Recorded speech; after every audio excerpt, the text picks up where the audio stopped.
नमस्कार दोस्तों, target with PS Parihar channel में आपका स्वागत है। आज की इस वीडियो में हम लोग बात करने वाले हैं भारतीय जनता पार्टी के मैनिफेस्टो में रोजगार के लिए क्या है।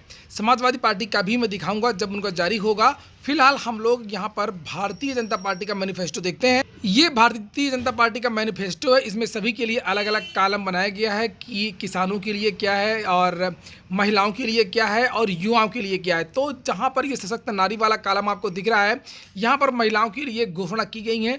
मुफ्त की बहुत सारी बातें की गई हैं, उनकी बात मैं नहीं करूँगा, वो तो सभी सरकारें बोल रही हैं। लेकिन यहाँ पर रोजगार इत्यादि को लेकर के क्या कहा गया है, उन बिंदुओं पर केवल हम लोग चर्चा करने वाले हैं। जैसे कि यहाँ पर लिखा है, हम लोक सेवा आयोग सहित सभी सरकारी नौकरियों महिलाओं की संख्या को दोगुना करेंगे। तो सरकार ने ये नहीं बताया है कि किस तरीके से दोगुना करेंगे, लेकिन मैं आपको एक बड़ी बात बता दूं कि उत्तर प्रदेश लोक सेवा आयोग की जो भर्तियां होती हैं उसमें अन्य राज्यों की महिलाओं को भी रिजर्वेशन मिलता है। सरकार ने आप लोगों के लिए अच्छी तरीके से पैरवी नहीं की थी, जिसकी वजह से आपकी सीटें बाहर चली जा रही हैं। जिस तरीके से SC ST और OBC के जो छात्र हैं उत्तर प्रदेश के, केवल उन्हीं को रिजर्वेशन मिलता है, लेकिन ऐसा महिला रिजर्वेशन जो 20% होता है उसमें ऐसा नहीं है। सरकार अगर आपकी इतनी परवाह करती तो आपकी उचित पैरवी करती और केवल उत्तर प्रदेश की महिलाओं की ही भागीदारी होती है यहाँ की भर्तियों में। फिलहाल इन्होंने ये बात बताई है कि हम कॉलेज जाने वाली छात्राओं के लिए रानी लक्ष्मीबाई योजना के अंतर्गत मुफ्त स्कूटी देंगे और भी बहुत सारी चीज़ें दी गई हैं, ये महिलाओं के लिए हैं।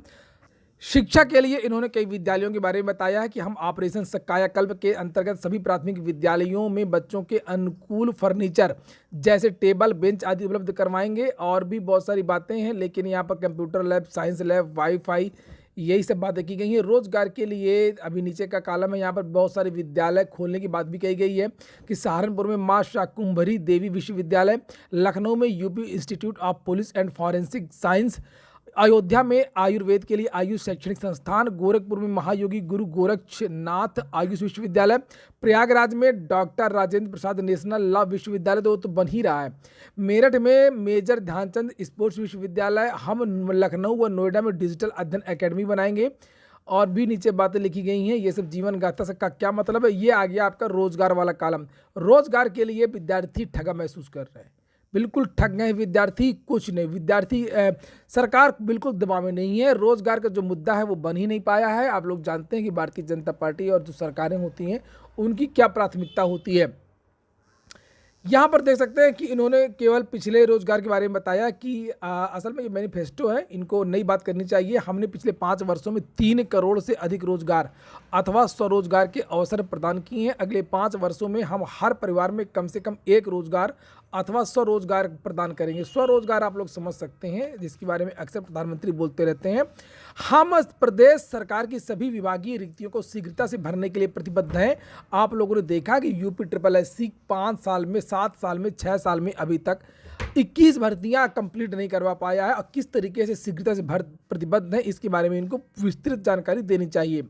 अच्छा, नीचे यहाँ पर लिखा है कि हम इच्छुक युवाओं को अभ्युदय योजना के अंतर्गत UPSC, UPPSC, NDA ये सब प्रतियोगी परीक्षाओं के लिए कोचिंग इत्यादि की बात होगी। लेकिन यहाँ पर रोजगार के लिए कोई खास चीज़ नहीं बताई गई है। हम टैबलेट देंगे, लैपटॉप देंगे, ये सब चीज़ें यहाँ पर इन्होंने कही हैं। खेल का मैदान बनाएंगे और खेलों के लिए एकेडमी बनाएंगे, वित्तीय सहायता, और हो गया बात खत्म। हम स्कूल और कॉलेज स्तर पर योग शिक्षकों की भर्ती समयबद्ध तरीके से पूरी करेंगे। तो इन्होंने यहाँ पर यह बात बताई कि योग शिक्षक है कि योग्य शिक्षक है, ये एक संदेहास्पद है।